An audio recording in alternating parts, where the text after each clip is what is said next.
Episode 10, Pre-Flight Check. 1. Check whether the battery power used is sufficient and healthy. The fully charged voltage is 8.4 volts, and make sure that the battery is not obviously broken, deformed, or leaking. 2. Check that the battery plug is in good contact with the battery socket of the aircraft, and that there is no looseness, dirt, or damage.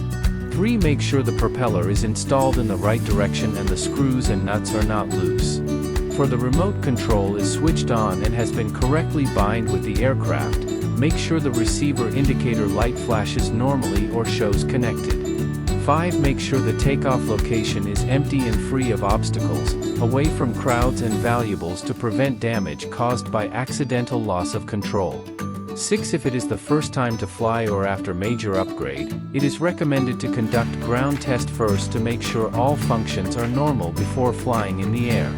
These preventive checks can effectively reduce flight accidents caused by negligence and ensure the safe operation of FPV drone. That's all for this video.